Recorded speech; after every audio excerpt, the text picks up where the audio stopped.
بسم اللہ الرحمن الرحیم۔ السلام علیکم ورحمۃ اللہ وبرکاتہ۔ آپ کا ہوسٹ محمد ندیم اپنے YouTube channel international institute of Islamic research کے ساتھ حاضر ہے۔ آج کا ہمارا موضوع یہ دنیا فانی ہے، یہ موضوع ہے آج کا ہمارا۔ اس زندگی کے لیے، اس دنیا کے لیے انسان تگ و دو، محنت، کوشش، جد و جہد کرتا ہے تاکہ زندگی اچھے انداز سے گزارے، زندگی بہترین طریقے سے گزارے، یہ زندگی اچھے انداز سے گزر جائے اور انسان کامیاب ہو جائے۔ جس زندگی کے لیے ہم اتنی کوشش کر رہے ہیں، اتنی محنت، اتنی جد و جہد کر رہے ہیں، وہ فقط ایک سانس کی محتاج ہے۔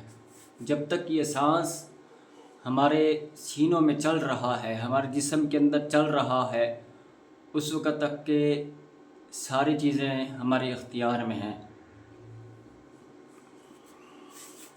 جیسے ہی یہ سانس اس پنجرے سے آزاد ہوا، انسان بے بس، لاچار، اور لوگ کہہ رہے ہوتے ہیں کہ یہ میت پڑی ہے، یہ میت رکھی ہے، جلدی کریں اس کو دفنائیں، کہیں ایسا نہ ہو کہ بدبو پھیل جائے، کہیں ایسا نہ ہو کہ کوئی معاملہ ہو جائے، اس کے عیب کھل جائیں، فلانا ہو جائے، یہ ہو جائے، وہ ہو جائے۔ یعنی کہ مختلف انداز سے لوگ مختلف تبصرے کر رہے ہوتے ہیں، یہاں تک کہ گھر والے بھی کہہ رہے ہوتے ہیں کہ جلدی کریں۔ حضور نبی کریم صلی اللہ علیہ وسلم سے پوچھا گیا کہ مل مفلس، یا رسول اللہ یہ مفلس کون ہے؟ رسول اللہ صلی اللہ علیہ وسلم نے صحابہ سے پوچھا کہ صحابہ جانتے ہو میری امت کا مفلس کون ہے؟ صحابہ کرام بارگاہ مصطفیٰ میں عرض کرتے ہیں کہ یا رسول اللہ، من لا درہم لہ ولا دینار لہ، جس کے پاس درہم اور دینار نہ ہوں وہ مفلس ہے، پیسہ نہ ہو، جائیداد نہ ہو، مال نہ ہو، وہ مفلس ہے۔ آقا کریم صلی اللہ علیہ وسلم نے ارشاد فرمایا کہ مفلس یہ نہیں ہے۔ صحابہ کرام ادب کے ساتھ عرض کرتے ہیں کہ یا رسول اللہ، اللہ و رسولہ اعلم، اللہ اور اس کا رسول ہی بہتر جانتا ہے۔ تو آقا کریم صلی اللہ علیہ وسلم نے ارشاد فرمایا کہ میری امت کا مفلس وہ ہوگا کہ جس کے پاس صدقات بھی ہوں گے، خیرات بھی ہوں گے، عطیات بھی ہوں گے، نماز بھی ہوگا، روزہ بھی ہوگا، حج بھی ہوگا، زکوٰۃ بھی ہوگی، ساری نیکیاں اس کے پاس موجود ہوں گی، لیکن یہ ساری نیکیاں ہونے کے باوجود آقا کریم صلی اللہ علیہ وسلم نے ارشاد فرمایا کہ اس نے کسی کو رسوا کیا ہوگا، ناحق خون بہایا ہوگا، کسی کو ایذا دی ہوگی، کسی کا مال کھایا ہوگا، مختلف گناہ حضور نبی کریم صلی اللہ علیہ وسلم نے بتائے، حدیث مبارکہ میں آتے ہیں۔ تو آقا کریم صلی اللہ علیہ وسلم نے ارشاد فرمایا جس کے ساتھ اس نے ظلم اور زیادتی کی ہوگی، ان تمام کے گناہ اس نیک بندے کو، جو دنیا میں نیک کہلاتا تھا، جس نے حج بھی کیے ہوں گے، زکوٰۃ بھی دی ہوگی، نماز بھی پڑھی ہوگی، روزہ بھی رکھا ہوگا، صدقات عطیات بھی دیے ہوں گے، ساری نیکیاں موجود ہوں گی، ان لوگوں کے گناہ اٹھا کے اس کو دے دیے جائیں گے۔ پھر آقا کریم صلی اللہ علیہ وسلم نے ارشاد فرمایا کچھ لوگ ایسے ہوں گے جن کا حساب کتاب پھر بھی ہوگا، تو اگر وہ بچ جائیں گے اور اس شخص کے پاس نیکیاں ختم ہو جائیں گی، تو آقا کریم صلی اللہ علیہ وسلم نے ارشاد فرمایا کہ ان لوگوں کے گناہ اس کو دیے جائیں گے۔ ثم طرح فی النار، پھر اس کو گھسیٹ کے جہنم میں ڈال دیا جائے گا۔ حضور نے فرمایا کہ یہ میری امت کا مفلس ہے۔ آج کے دور میں ہم غیبت کو کچھ بھی نہیں سمجھتے، چغلی کو ہم کچھ بھی سے نہیں سمجھتے، چھوٹے گناہوں کو ہم چھوٹے ہی سمجھتے، بھئی یہ چھوٹا سا ہے، اور ہمارا ذہن یہ بن چکا ہوتا ہے چلو کوئی نہیں، معافی مانگ لیں گے، رب سے توبہ کر لیں گے، ابھی بڑی عمر پڑی ہے، ابھی بڑے معاملات ہیں، جب ہم فلاں عمر کو پہنچیں گے تو یہ کر لیں گے، فلاں عمر کو پہنچیں گے تو یہ کر لیں گے۔ حالانکہ انسان کی زندگی کا ایک سانس کا نہیں پتہ کہ یہ سانس جو آ رہی ہے یہ دوبارہ بھی آئے گی کہ نہیں آئے گی، یہ سانس جو چل رہی ہے، یہ جو ہم سانس لے رہے ہیں، نہ جانے کب تک یہ ہماری سانسیں چل رہی ہیں، یہ ہمیں علم نہیں ہے۔ لیکن علم نہ ہونے کے باوجود یہ ساری چیزیں ہم کر رہے ہیں، اور ہم بڑی خوشی کے ساتھ ہی کہتے ہیں چلو کوئی نہیں، بعد میں توبہ کر لیں گے، معافی مانگ لیں گے۔ حقوق اللہ کے بارے میں اللہ رب العالمین نے ارشاد فرمایا کہ اگر اللہ چاہے، ان اللہ لا یغفر ان یشرک بہ، اگر اللہ چاہے تو وہ شرک کے علاوہ تمام گناہوں کو معاف فرما دے، جو اللہ کا حق ہے۔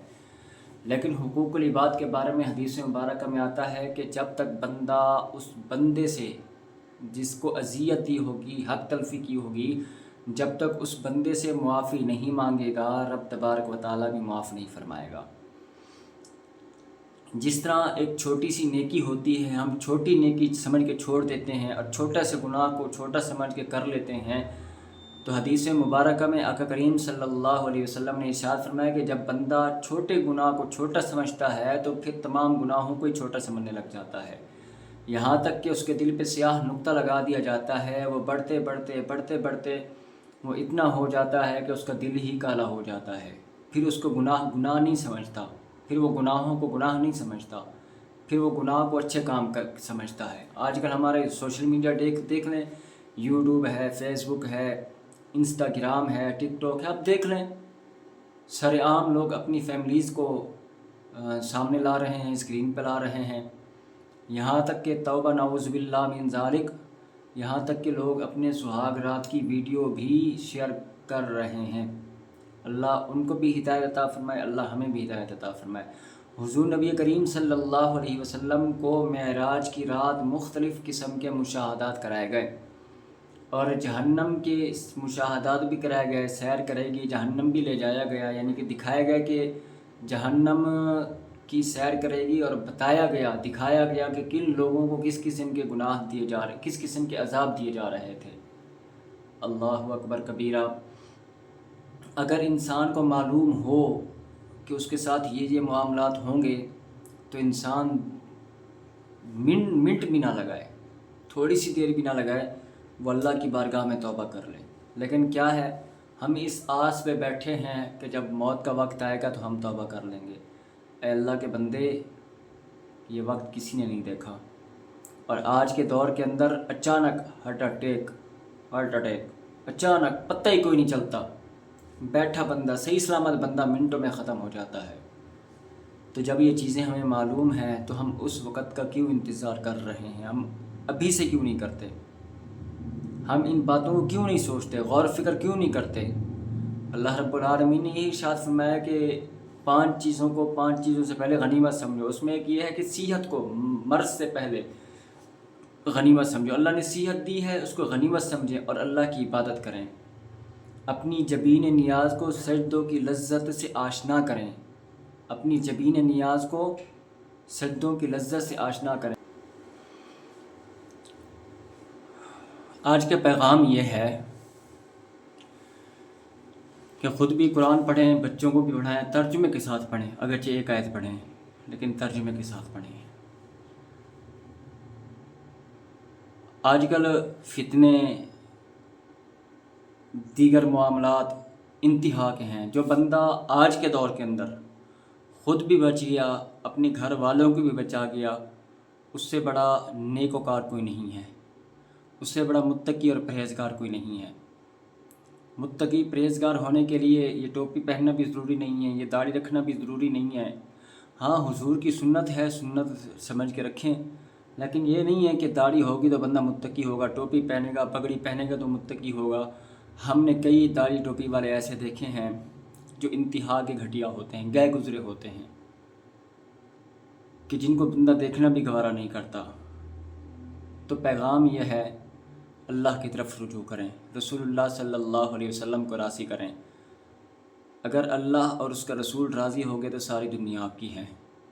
خود بھی گناہوں سے بچیں، اپنے گھر والوں کو بھی گناہوں سے بچائیں۔ اللہ کریم ہمیں نیک عمل کرنے کی توفیق عطا فرمائے۔ اللہ کریم آپ کو بھی اپنی حفاظت میں رکھے۔ اللہ رب العالمین ہماری بھی حفاظت فرمائے۔ فقط والسلام محمد نبی محمد سعیدی۔